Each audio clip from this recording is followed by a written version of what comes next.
ನಾನು 2 years ಬ್ಯಾಕೇನೆ actually ನಾನು post ಮಾಡಿದ್ದೆ, ಏನು ಯಶು ಸುದೀಪು ಅವ್ರ ಮಧ್ಯದಲ್ಲಿ ಏನು ಫ್ಯಾನ್ ವಾರ್ಸ್ ನಡೀತಾ ಇತ್ತು, ಆವಾಗ ಅವ್ರ ಹೆಂಡತಿ ಮಕ್ಳ ಬಗ್ಗೆನೂ ಪೋಸ್ಟ್ ಮಾಡಿದ್ರು, ತುಂಬ ಅಶ್ಲೀಲವಾದ ಶಬ್ದಗಳೆಲ್ಲ ಯೂಸ್ ಮಾಡಿ. ಪಾಪ ಮಕ್ಕಳಿಗೆ, ನನಗೆ ಅವಾಗ ಬೇಜಾರಾಯಿತು, ನನ್ನನ್ನು ಏನು ಟಾರ್ಗೆಟ್ ಮಾಡಿರಲಿಲ್ಲ ಆವಾಗ, ಬಟ್ ಅದು ನೋಡಿ ನಾನು I actually spoke up about it. So I feel like ಅದನ್ನ ಅವಾಗಲೇ ಯಾರಾದ್ರೂ ಕಂಪ್ಲೇಂಟ್ ಕೊಟ್ಟಿದ್ದಿದ್ರೆ ಈ ಥರ ಏನು ನಡೀತಾ ಇರೋದು.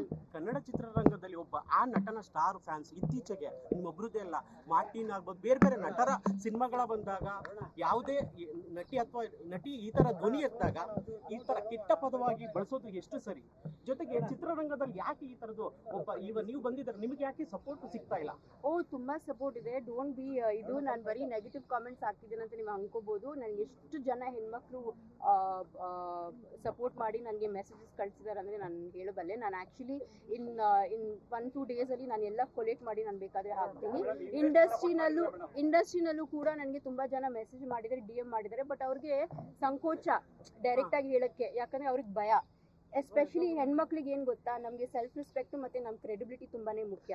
ಸೊ ಫಸ್ಟ್ ಏನು ಮಾಡ್ತಾರೆ, ಹೆಣ್ಮಕ್ಳಿಗೆ ಅವ್ರು ಇದು ಮಾಡಬೇಕಂದ್ರೆ ಕ್ಯಾರೆಕ್ಟರ್ ಅಸಾಸಿನೇಷನ್ ಮಾಡ್ತಾರೆ. ಸೊ ಹೆಣ್ಮಕ್ಳು ಪಾಪ ತುಂಬ ಹೆದರ್ಕೋತಾರೆ, ಕಂಪ್ಲೇಂಟ್ ಕೊಡಲ್ಲ, ಸುಮ್ಮನಾಗ್ಬಿಡ್ತಾರೆ. ಬಟ್ ಅವ್ರಿಗೆ ಅದೇ ಬೇಕಾಗಿರೋದು. ಬಟ್ ನಾವು ಸುಮ್ಮನಿರೋಕ್ಕಾಗಲ್ಲ, ನಾವು ಆ್ಯಕ್ಚುಲಿ ಧ್ವನಿ ಎತ್ತಬೇಕು, ಇದ್ರ ಬಗ್ಗೆ ನಾವು ಮಾತಾಡಲೇಬೇಕು. ಇಲ್ಲಾಂದರೆ ಆಯಿತು ಫೈನ್, ನಾನು ಇವತ್ತು ಹೋಗ್ತೀನಿ, ಅಟ್ಲೀಸ್ಟ್ ನಾನು ಒಂದು ವಿಷಯದ್ರಲ್ಲಾದರೂ ನಾನು ಏನಾದರೂ ಒಂದು ಹೋರಾಟ ಮಾಡಿದ್ದೀನ, ಒಬ್ರಿಗೆ ಇದು ಮಾಡಿದ್ದೀನ, ಅದು ನನಗೆ ಐ ಫೀಲ್ ಇಸ್ ಇಂಪಾರ್ಟೆಂಟ್.